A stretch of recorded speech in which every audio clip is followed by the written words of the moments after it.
Hey everybody, Danny Bader here, and welcome to another episode of our Back to Life podcast, Season 3. Our guest today is Adam Ratcliffe, and Adam has a tremendously inspiring story. He's an actor and a producer, grew up outside of Philadelphia where he got into the entertainment world, was singing in high school musicals, and also was a very accomplished athlete.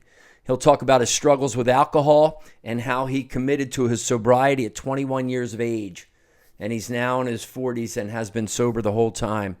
He'll also share with us a very inspiring and touching story about their first daughter, Adam, and his wife, Andrea, and their first daughter, Elena, was a stillborn. You'll want to listen. It's very powerful, and he's very vulnerable. And he talks about the hurt, and also not just the hurt that came out of that tragedy, but the healing, and how he built resilience and his family built resilience and moved through it. He's doing some great things right now. So you will want to listen in and just hear Adam's story, because it's through the stories of others that we can relate to ourselves and we can move towards greater levels of fulfillment and resilience. So listen in to my conversation with Adam Ratcliffe. Hey everybody, welcome to another episode of our Back to Life podcast. I'm excited. I've got our guest today, Adam Ratcliffe, who you heard about in our intro, who is an up-and-coming actor, has had some good success, and also had some struggles in life, like all of us. So, Adam, thanks a lot for being with us. I appreciate it.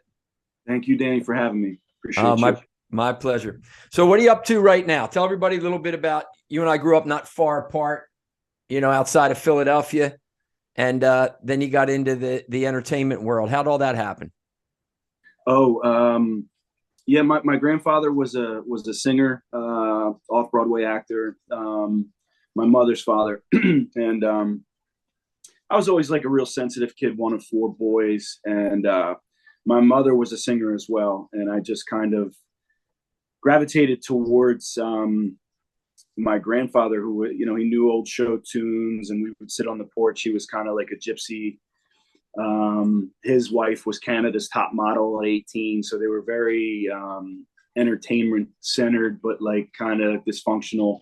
Mm-hmm. And so he was a drifter that would kind of come and hang out with us and sometimes live with us for a year and then disappear again. But I took to the guy and I became like a singer. And I was a shy kid, tough. Like I said, I played sports and excelled at it. But what happened was one thing led to another, and I just peaked. The teachers always heard me sing because I was very outgoing with singing. Mm-hmm. And kind of emulating whatever was on the radio at the time. And because my father owned a bar, we would get all the hand-me-down jukeboxes. So I knew all like the 60s tunes, the 50s tunes, Elvis, Four Tops, Temptations. Like I knew all different genres of music up to, at that time, Michael Jackson's Thriller, Yeah. Oh, yeah. So I was like inundated with music and sports. And it just so happened that by the time I was in seventh grade, Conrad Birdie, Bye Bye Birdie, was coming through my junior high school, and the principal, because I was already the captain as a seventh grader on the freshman team. Right. She said, I hear you can sing. You should go audition for this Conrad Birdie thing. Mm-hmm. It was what I gathered. The part was kind of mine if I just showed up, and he didn't have many lines. So if I stunk real bad, at least I could sing. Yeah. Look good in a gold suit. So yeah, that's kind of the long and the short of it, how it happened. And that's the great. I do remember the standing ovation and feeling that euphoria like that. It was the only thing I could compare at that time to like making a sack, or scoring a touchdown. Sure. And hearing the roar of the crowd. So yeah. So then you pursue that through high school and then in college. And were there people that said to you, hey, actor, it's a tough gig, man. You ought to try to do something else. Yeah. No, I mean, they still kind of do it. They still kind of do. And I've made a living at it. And it's, yeah. So how do you deal with that? Because a lot of our listeners, I had a guy on not too long ago, Damian Jackson, Navy SEAL, who is actually just has a tryout with Buffalo Bills now. And he's 30 years old. And he said something about that as well. He said, hey, listen, if I see something, I'm just going to go try it. And I'm going to give it my all. And if it doesn't work out, I'll go into something else. So how do you deal with like the naysayers that could try to hold you back or bring you down? yeah, not to like, I really try hard not to kind of be cliche and use my own verbiage for my own journey. So like, I just like to say that I'm very in touch with my mortality, like your friend. And I realize like most people, I don't want to speak for everybody and I don't want to disparage anybody's career, but I've done a lot of things and enough to know with my side jobs that people are not content out there in the world, just chasing the almighty dollar and trying to, stay up with the Joneses, whatever you want to say, all those things. But for me, it was what made me happy. And when I got sober at 21, I got sober in my fourth college, still, chasing the sports dream, trying to kind of shed the identity of what I was as an outstanding football player and, in this hometown that kind of revolved around football. Sure. So this was my second dream. So, but really what happened to kind of sum it all up, Danny, is when I got sober, I realized if a guy like me who grew up in a pub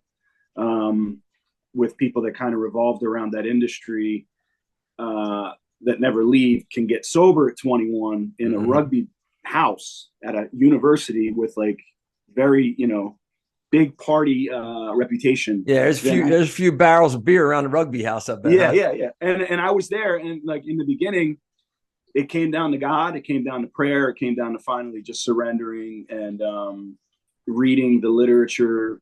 But it took time. It took about 11 months of me bouncing in and out of what I call the fellowship and the 12 steps, which are based on biblical principles. But when I finally prayed and did the third step prayer, sincerely, like that of a dying man, because I felt like that's where I was headed, because I'm an extremist. And so for a guy like me, like I could go and probably sell cars and do well at it. I could go and sell houses and probably do well at it. Sure. I know fundamentally, innately, that it wouldn't be a content place for me to be. Right. So, well, a couple things out of there. Number one, I've seen some of your work, as you and I were getting to know one another, and you do well at that. So, keep grinding, right? Thanks, they always say the overnight success that took 20 or 30 years, right? Yeah. I have a buddy who's doing real well in Hollywood right now. And it's interesting. He's from Upper Darby, and he's in the director world. Okay. And he said to me, it's a dream come true. And I get that way. I get overexcited at times, and like, but I've realized that this whole thing is about balance and never arriving at anything, and never feeling as though you're evolved at anything. Right. Because they say, the more you know, the less you know. But like, this guy's just like me, and I've gotten to a point where I've been making a living as well, a good living, and people would be surprised to hear my living at times. Yeah. But until I can, do things for other people, financially, then I'm going to keep that dream come true statement out of my mouth, if that makes any sense. Yeah, it does. It does for sure. A couple of things I want to kind of dig into there. Was there ever, heck, you're an actor. I'm a writer. We kind of know when you moved towards sobriety and getting sober, was there that inciting incident that happened when you said, oh man, I have to get sober? Or was it just a slow burn, or what was it? It's very personal, but because we, and that's okay. If you don't want to go, no, it's okay. It's part of my story. And there's a lot of people that, shall nameless, have heard. So like, I was at that school and we beat Penn State under the lights, and there were this big notorious rugby, program, and we were like the ragtag, Bad News Bears of Division I rugby. Rocky Balboa, right? Yeah, most of the people were from Doylestown. We all played Doylestown rugby together in high school and took second in the country. Sure. So there was 8 of us from our hometown, and then the rest were foreigners. And I was just trying to imagine that this alcoholism thing passed me by. Right.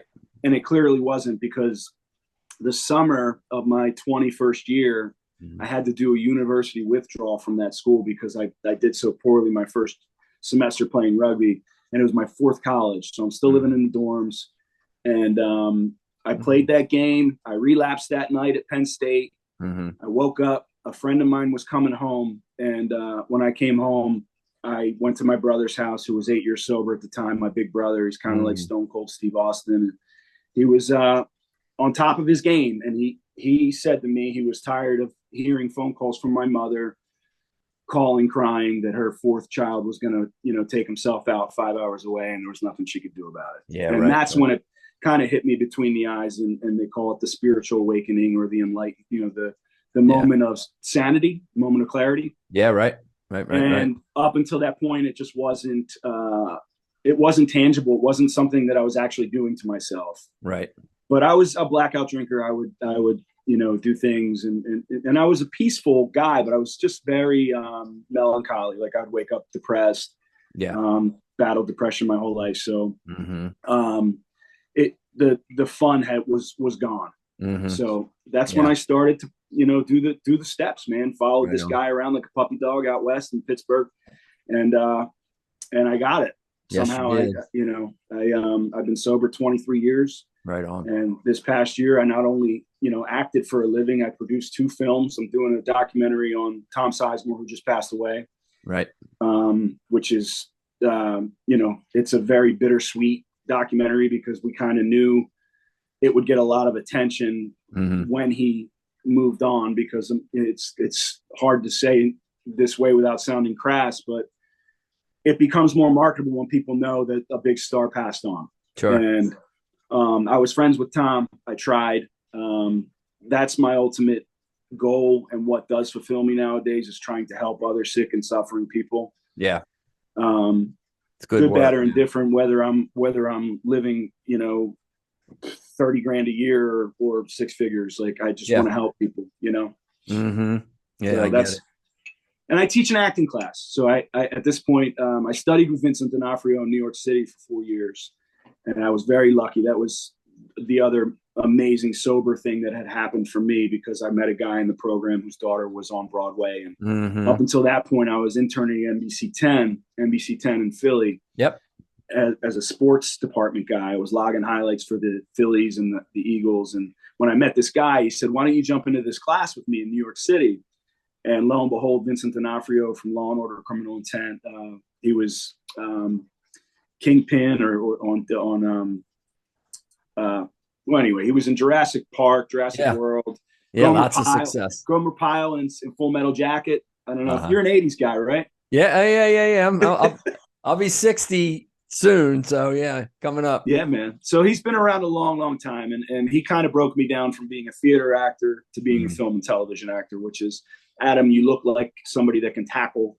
You look like somebody that would beat somebody's, husband up for acting out. And what you really need to learn is to be vulnerable. Right. And to just be present and quiet. Yeah. And, and that's what ultimately started to help me get jobs in acting. That's a powerful concept. Yeah. The vulnerable and surrender you use too. Let's go there in a moment. You also talked when we were saying you became, or you say you are more aware. I think that's how you put it, of your mortality. Is that something that is still with you now?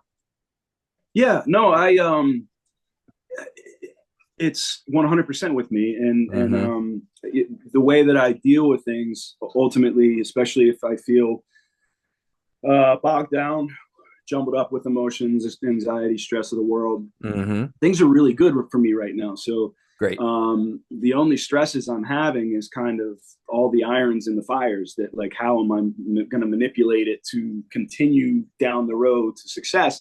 Right. Because, I had my first recurrent, I was on Blacklist this Sunday as a second episode for, a nice co-starring role. Nice.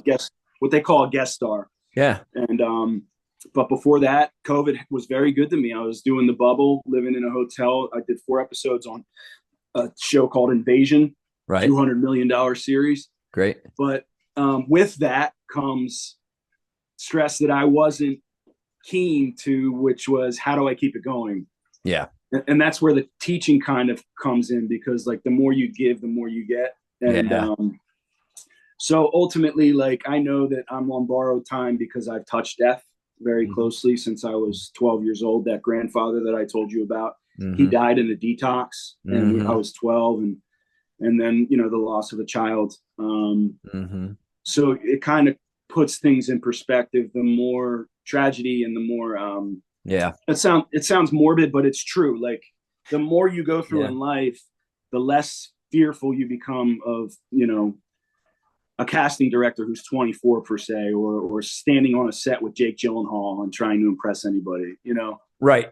Yeah. Both of what you did. No, I think it's great. And that's a point that I make, you know, I'll often offer to people. There's a hell of a difference between just living and being fully alive. And just living is going through the motions, listening to everybody else tell you what you can and can't do and why you shouldn't do something.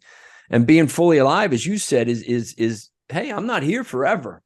Right. Right. I'm not here forever. And because of that, let that thought not be morbid, but really empower me to say, what's important? You know, and for you, it's getting sober. For many people, it's getting sober. For you, it's being of service and love to other people and helping other people. And it's for you going out to kick ass as an actor too. So, I mean, right on to all those things. So if anybody, you know, you're listening and, you know, on some of the other podcasts we have, I love that Adam brought that up. Yeah. I mean, I like I said, I'm going to be 60. So let's play this out like a football game. I'm going in the fourth quarter, man, right? If I live to be 80, I'm in the fourth quarter. I think you're still in the third quarter. Yeah, with like 10 seconds left. We look the same age, man. I'm only 45. You're doing well. There you go. I love you, brother. I love you. But that's it for everybody out there. Don't be afraid of death. You know, let that really empower you to say, man, why am I getting my ass out of bed today? And what do I have to get busy with, right? Yeah. What is fulfillment? What is true fulfillment? And I don't care if you're weaving a blanket or you're out there going to the moon. Like, it just fundamentally, and I heard Sly say this recently. Sly's been putting himself out on the internet, Sylvester Stallone. And you're born with it. You're born with the fundamental innate ability to know what is fulfilling to you. Everything else is in between your ears. It's fear, and it's fear based on society's thoughts, other people's opinions. And that's a tired song for me at this point. Like, I do kind of at this point love people from a distance. I love that term, dude. I use that all the time. We're like kindred spirits here, man. Yeah, man. Yeah. But I'm looking at your books, and just that alone, I mean, sitting down writing something in a quiet room, like, that's fulfillment. You know, you tried something, you did it, you sold them. And I hate to sound like a pontificating preacher, but like, that's beautiful, you know? And thank you, man. I appreciate it. Yeah. Fulfillment is, you know, for me and for you and for anybody listening, it's that sense of joy. It's that pleasure, you know, happiness, any of them. I think it's joy, because joy for me is an emotion. Like, you feel it, right? When people say, oh my gosh, Adam's so happy, I think they're just seeing his joy come out. You know, happiness for me is the expression of joy. Yeah. You know, but I'm not happy inside, right? Happy is not an emotion. Joy is that emotion that has the chemical change. And I think fulfillment is that you're getting everything that you want out of this life. And notice it's not that, like you said, it's not that you got everything. It's not. It's that you don't have to have everything that you want to be joyful. You just got to be moving towards it. Right. And touching it. You and I know when we say getting everything out of life, so many people go, yeah, big house, big money, lots of cars, beach house. Yes, that. And you're not taking any of that with you. Right. So that's a hard concept. When I hear people, you know, Denzel Washington, I've never seen a hearse follow. I've never seen a U-Haul van following a hearse. I mean, that's of course. And well, listen, man, you and I know. I mean, I got zapped by 8,000 volts. Me and my friend were dead. I came back to life. And in that experience, you know, the elevator, you know, people listening probably know, you know, I was outside of my body. I was yelling to another guy coming down the roof. And then my soul, my energy, my spirit, it just left. And I had a sense of that. And it was joined with God. And then I came back when I had a choice to stay or go. And I said, what about my mom? And what about Lisa? And as soon as I expressed love for them, I'm back in my body now. But then when after I came to and they were working on my other friend, he comes over to me and says, what happened? I said, I guess we hit the wire. And he said, yeah, I know, I heard it. And I said, I know, I was yelling to you to get your brother. And he said, what? I said, I was yelling to you to get your brother. And he said, you didn't say anything. So I definitely had that moment where my spirit was out of my body, still trying to communicate in this world. And it did. I mean, I remember it, like it was yesterday. Talk about cliches. Wow. So yeah, there's a powerful energy there, and that's fulfillment. So let's jump in, if we can, just a little bit. I know you and your wife, Andrea, you tragically lost your daughter at birth, Elena. When was that? So Carter's 9, so she would have been 11 months older than Carter. So she would have been 10 and a half at this point. So 10 and a half years ago. She was in my wife's belly when we married in 2012, August 2012. So perfect. Yeah. So right, it was October. Her due date was November 3rd, and it happened Halloween night. And my wife called me, and I was working one of my part-time jobs that I did for 9 years, washing cars. And I knew that there was, again, back to this feeling that you have, this, weird, innate, universal feeling that like something's wrong. There was a doctor that came through, and I knew he was a doctor. And I stopped the car wash because I was managing, and I said, "Hey man, my wife just told me my kid hasn't kicked in about 14 hours. He says, you got to close down." And yeah. Wow. Yeah, all right. Breath, yeah. So that was a heavy day. It was winter, so it was getting cold, and my phone had died. Those moments where your phone's not charged, and I had to drive over to Abington Hospital where I was born.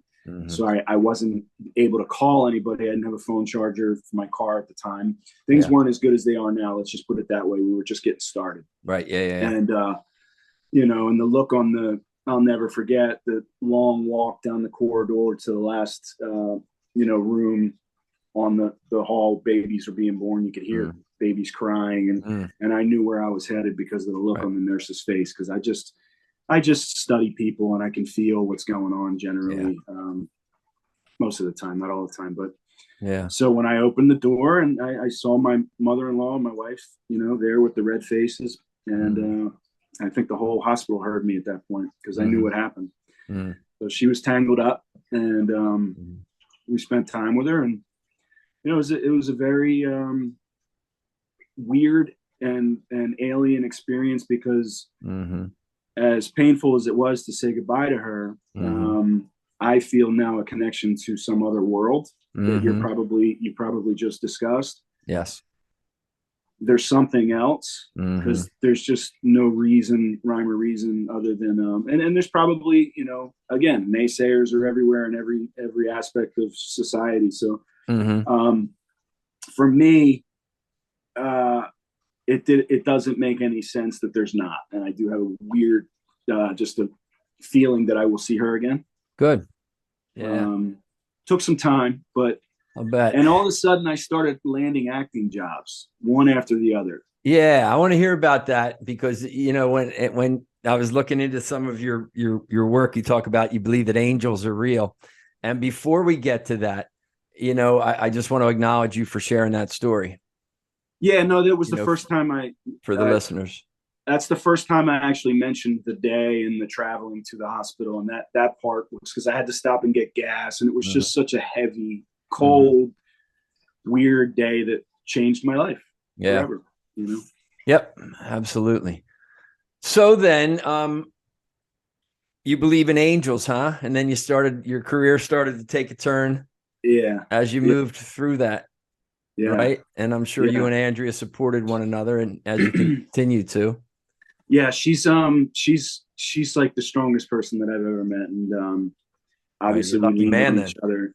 Yeah, I'm a lucky man. She's the best. She makes my home a home. She makes me a guy that thought that, like, where I come from, that I wouldn't have anything stable. And I was a gypsy, man, just traveling. I rode a pedicab in New York City, and I remember there was a couple that you could tell was married for decades. Yeah. And they said to me, I'm going down Broadway, taking them to a Broadway show, probably 8:00 at night. And they're like, right.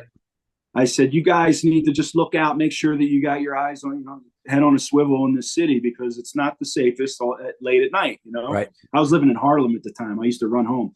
Right. But they said, hey, we're okay. We have each other. You're on your own. And it was one of those moments that it was like, I'd been there a couple years and I didn't think that way until then. I was like, they had some sort of thing that I didn't relate to, and now I do, and I understand where that lady was coming from, and it's something that the metamorphosis of love that I thought would never hit me, and it's what I am most grateful for, Danny. I love it. That is cool. Yeah, because you make sure when we're done here, everything else is icing on the cake, bro. That's it, man. You make sure you give Andrea a big hug when we're done here. All right. Yeah, she probably hears me right now. I know you will. I know you will. So then tell me about, you started to get busier with work and you believe little angel showed up. Tell me what that's all about. Tell us what that's all about. Yeah, no, it was, I met my wife when I was going through something, and I was kind of just healing from another relationship that rocked me. And it was, learning to deal with loss, and I was in the police academy, a real police academy in Conshohocken, believe it or not, through and I was in week 18, and I met my wife, and I had wrote something that got picked up by Warner Brothers called The Philly Kid. It's a mixed martial arts film that they shot for $3 million, and it grossed $5 million, and I got the raw deal. I got a story by check for like a couple grand and sent on my way. But what happened was, when I met Ann, things got better. And then this thing, like all those little painful moments of growth leading up to what happened with Elena, it was like the climax of your pain is done. And here's a bunch of cop roles, since you have that uniform that you went 18 weeks in a police academy. Yeah. And I walked into Boardwalk Empire, series that was a huge hit on HBO. And I've been there 15 times before. I didn't have the uniform. This time I had the uniform, and I got the part. And it was with Michael K. Williams. And from that moment on, it went from 2 primetime shows a year to like 5 to 8, enough to make a living off of residuals and you being on set time. So sure. In my mind, I'm thinking, those little voices of angels is like, here you go, Daddy. Here's some peace. Right. And I'll see you when you're done. Like it. That's just how I interpreted it. Oh, I love it, man. I love it. No, I have, I talked to you, my brother-in-law passed in May. And of course, my buddy who died that day of the accident, my college roommate died at 57. So, I've lost some people too, very close to me. And I absolutely believe that there is a very fine line between here and there, however we define it. Most of us Christians would call it heaven. Have you ever had that moment where you absolutely saw something and you go, that's her, 100%? Yeah, I mean, all the time. I mean, in the beginning, because we moved from one complex to another, and there was, that was hard. We had an urn, of our daughter living with us, and there were noises, and my son coming into the world was a gift, because that wasn't easy. Because we tried, and she was the easiest pregnancy, and he was terrible. We went to the ER like nonstop, not because we were paranoid either, because there were things happening that shouldn't have been happening. Right. And she was just the easiest pregnancy ever until she wasn't. And then, so I'd be remiss if I didn't put it out there that he healed us, like not entirely, but he healed us to a massive extent that I'm so grateful for. My wife and I, we love him extra because of it. Yeah, probably to the annoyance of some people, but I mean, stop I put him kissing me, Mom and Dad. Stop kissing me. Yeah, but no, he's a sensitive kid. We got him in karate because he's very, very sensitive, and we're trying to get him to be less timid. But he's in a movie that I just produced called St. Michael the City that's coming out this year. Oh, nice. I found this gift, maybe my daughter entitled me to, that I can raise money. Good. And I just need that as a filmmaker, right? Absolutely. And not only do you need to raise it to do the film, you need to sell the film. So the film is good. So I can't wait to present that to you and to your audience. And oh, that's cool. It's in the interim. It's almost finished being edited. We're coloring and doing sound now, but I showed my son his part, and he was so underwhelmed. It was ridiculous. He's like, whatever, I'm going to go play my game. No, that'll be great, man. You'll have to send, when you get the trailer, the official trailer or whatever. Yeah. Danielle, who you've worked with, my wonderful colleague, will definitely get it up. That's cool, man. So things, you move through that difficult pain. I also saw in there somewhere that you kind of got back to your faith. So how does your faith, how does that show up when I talk about that word? What does that mean to you? It's coming in a different form now. It's like everything has kind of subsided to the point where when there is turmoil, and there is, especially with how busy I am, I don't want to appear to the world to be somebody who has rhino skin, even though I do at this point. Right. I'm completely hardened to the world because the world is hard. Yes. But what gets me through that is the transference of experience to people that are just starting out with this passion that I have, and it's got a hold on me so tightly that I'll have till the day I die. So when I deal with faith issues, the voice inside my head now is this too shall pass. And it usually passes more quickly than it did before. Yeah. Because I'm older and I understand that happiness is a place that we visit. Joy is something that you need to remember every moment you have it, like you were talking about before. Yes. But when there's pain, my faith allows me to discuss it. I'm not somebody that hoards any emotion, because if I get it out and I share it with the next person, not only is a problem shared, problem cut in half, but it helps them as well. Yeah. And so I have a sponsor that's got, decades of being a sober man and has faith himself. Yeah. No, I think that's great, man. You said that when there's tragedy and there's struggle, faith allows you to talk about it. And I think that's so important, man. Yeah. I mean, well, it's you can't go to the well one too many times when it works. I mean, why fix it if it doesn't? No, that's what our faith is here for. I went to school at Allentown College. We're in the same area, you and I, DeSales University now, right up there.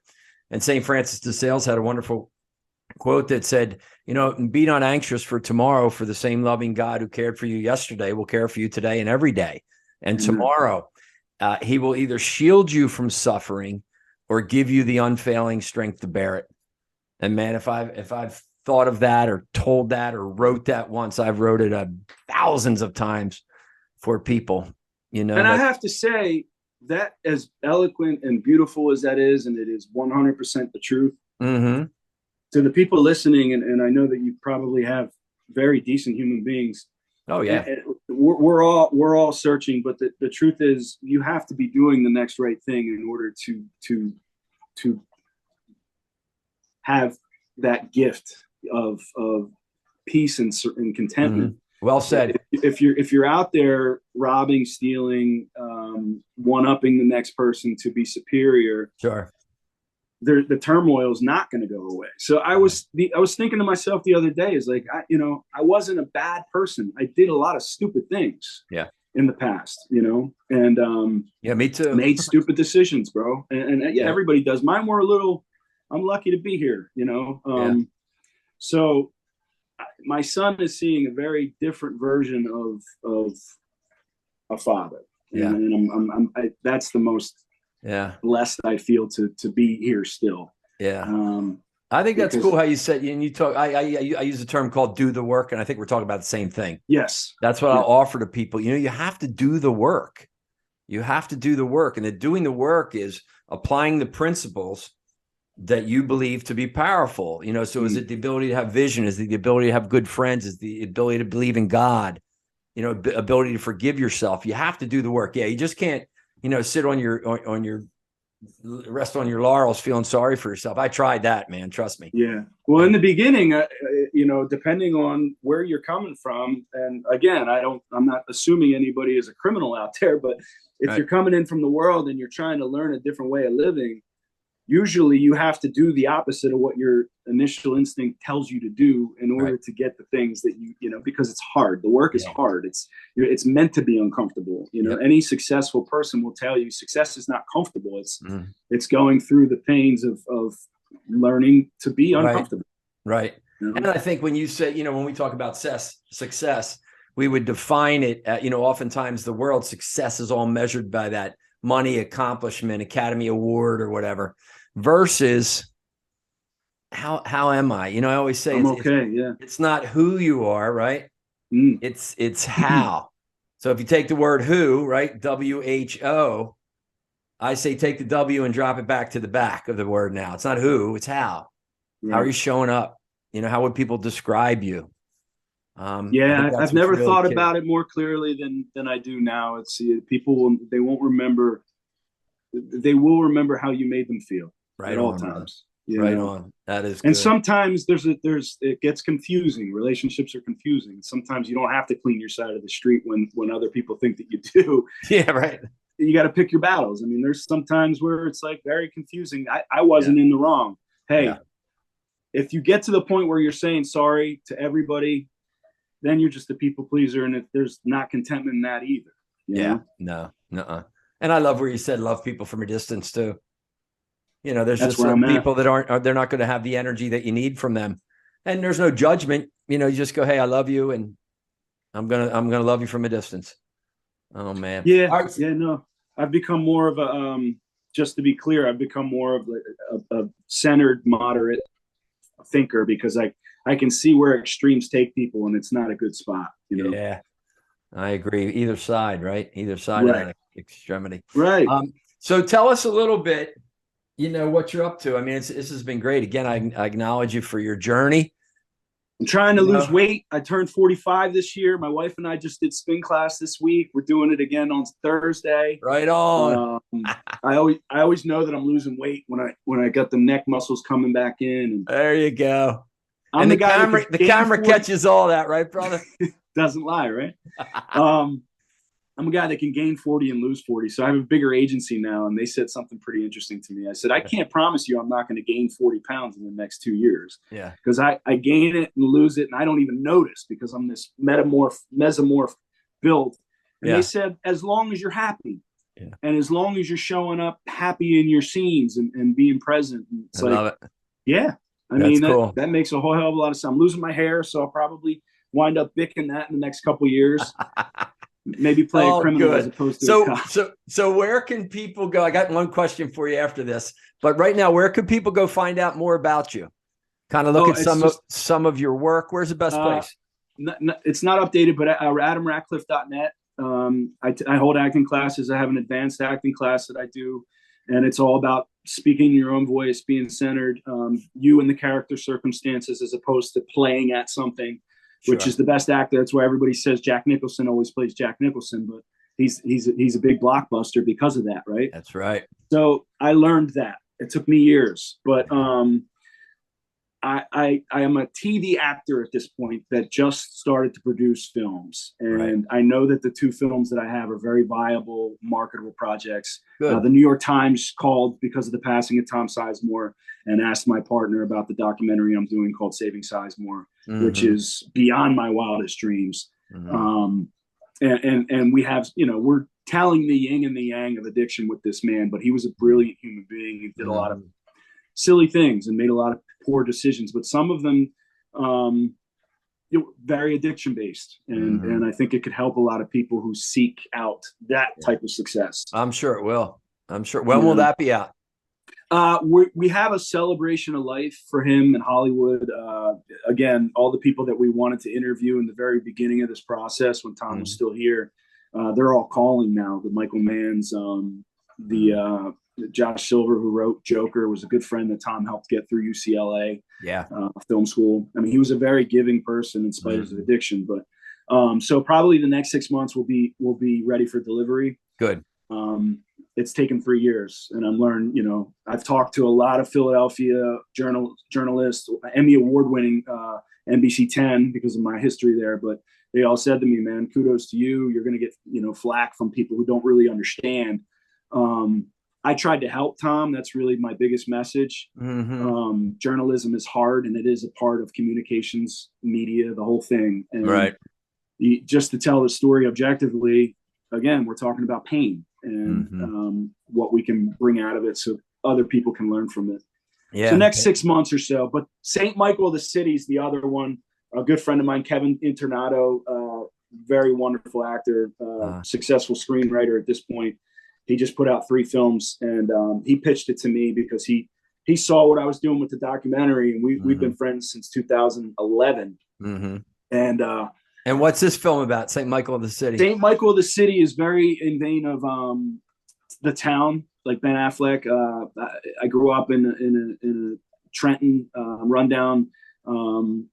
I grew up like as an orphan with these kind of thug friends of mine who are blue collar, beautiful people that are like my family. And as I get older, we kind of graduate to more heinous crimes, and I get put away for 7 years for the boss's crime that I didn't commit. Still, the grittiest, it's very 90s structured, which is what I love, because I felt like storytelling was a lot more in depth back then. Right. No, I like it. We'll look for that for sure. So listen, as we wrap up, let's assume that right? We're actors here. You're an actor. Imagine that you're having lunch with somebody and you're never going to see them again. You're just kind of going part in your own ways. And they say, hey, Adam, what should I really pay attention to on this beautiful journey called life? What 2 or 3 things would you offer them? Oh man, the movie Into the Wild comes to mind when he's eating the berries at the end, and it really comes down to find fulfillment in people, the people around you, the people that you love, and make sure that you're in contact with them, and that's one, and that you're giving them your time wholly, and 2, find what brings you joy and pursue that with reckless abandonment. I don't care what it is. Again, it could be weaving a blanket, but find it, because if you're not doing those things, we're on borrowed time, and your time's going to run out eventually. So right on. All you got to do is get started. Connect with your people and vigorously pursue joy. Reckless abandon. I love it, man. I love it. Well, Adam, listen, wishing you all the best, man. I appreciate you coming on. And I'm certain that all our listeners will get a bunch of really cool nuggets out of your journey and your resilience, and certainly Ann as well, and Carter. So thanks, brother. Danny, before you go, what's your secret, man? Are you a runner? I do run a little bit. Yeah. Yep. And just try to keep moving. But I think running is, when I get out and running, I don't have the energy, and I have a tendency to get a little, running is a good thing. Man. Move more, eat less, brother. There it is. All right, I'm cool. working on the eat less. Everybody, until next time, thanks a lot, Adam. And remember, 2 things you got to pursue in life, my friends: fulfillment, and make sure you got that resilience when you get through the tough times, because you can. Take care. Well, wasn't that a great episode? I just was so moved and touched by Adam's story, his vulnerability when he talked about his journey with alcohol and his victory over that, and his sobriety for all these years.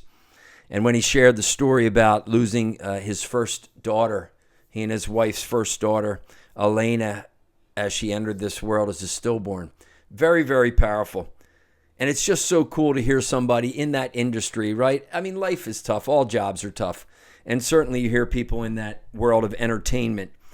I particularly liked Adam's wrap-up when I said, what 2 or 3 things would you offer to people? And he said, find fulfillment in people you love. Be with them, pay attention to them, and be there fully.